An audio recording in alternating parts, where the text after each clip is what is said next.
कि चांद सूरज लागे फीका हो ऐसन चमक रहे तीखा हो कि बहुते निमन रहे अरे सहमैया सखी कि जवना दिन जन्म ले अरे कन्हैया सखी। भैया बात तो समय के है जब कन्हैया जी के जन्म भइल जेल के अंदर तो चाँद सूरज का चमकी है इतना ज्यादा रोशनी रहे उनके जन्म के समय। देखो सखी उनके जन्म के बखान कर तड़ी कह तड़ी भैया आओ कि चांद सूरज लागे फीका हो ऐसन चमक रहे तीखा हो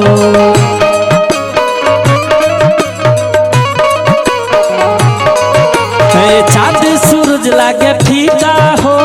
ऐसन चमक रहे तीखा हो बहुते निमन रहे समैया सखी कि जवना दिन जन्म लियल कन्हैया सखी जवना बेरा जन्म कन्हैया सखी। चांद सूरज लागे फीका हो ऐसन चमक रहे तीखा हो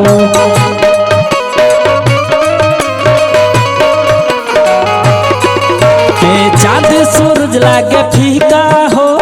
ऐसन चमक रहे तीखा हो बहुते निमन रहे समैया सखी कि जवना दिन जन्म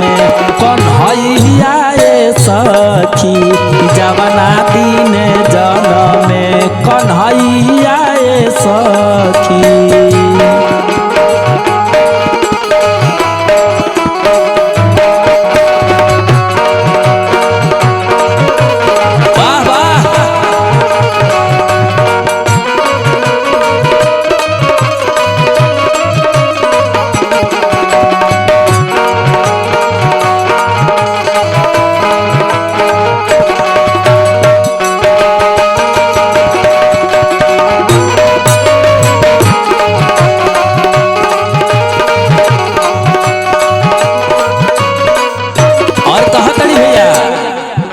रे कबहू न देखली सखी ऐसन चमत्कार हो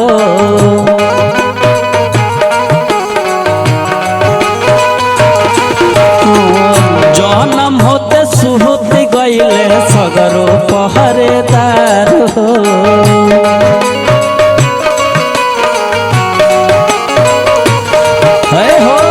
कबहू न देखली सखी ऐसन चमत्कार हो जन्म होते सुहती गईले सगरो पहरेदार हो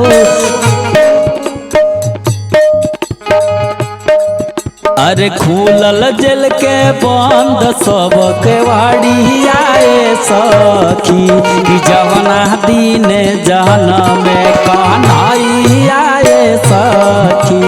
जवना दिन जन्म ले कन्हैया सखी।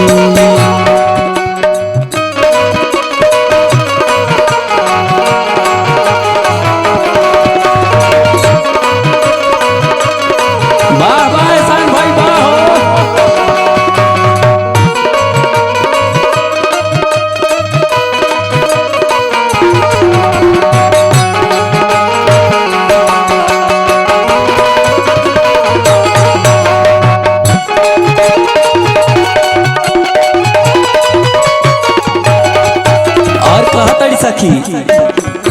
अंबर से फूल बारा सावतारे देवता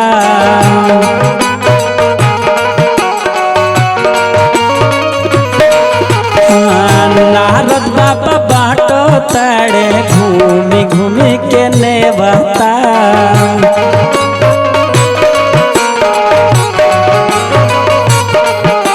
अंबर से फूल बरसावतार देवता नंद बाबा बाट तारे घूम घूम के नेवता बहुत बहुते खुश बाड़ी यशोदा मैया ये सखी कि जवना दिने जनम कन्हैया ये सखी जवना दिने जनम ले ले कन्हैया ये सखी।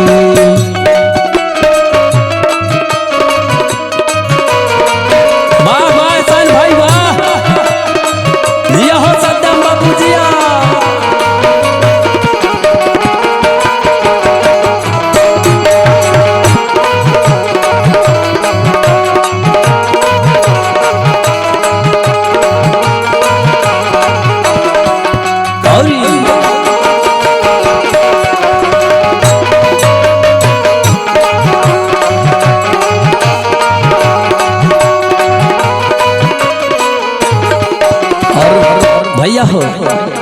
जब कृष्ण जी के जन्म भइल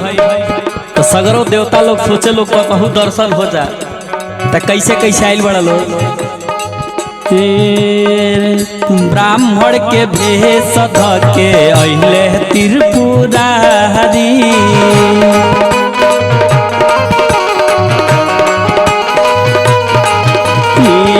गोकुल के घरे घरे उत्सव होता भारी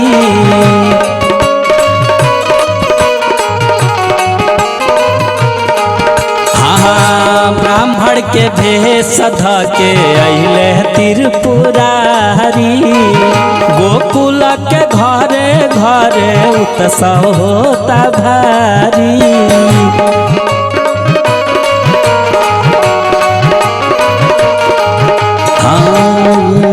अरे ब्राह्मण के भेष के अइले त्रिपुरारी गोकुल के घरे घरे उत्सव होता भारी दयानंद सोनी गावेल बधाइया ये सखी जवना दिन जनम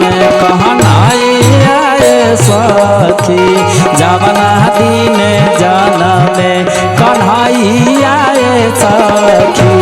जवना दिन जनम कन्हैया ये सखी जवना दिन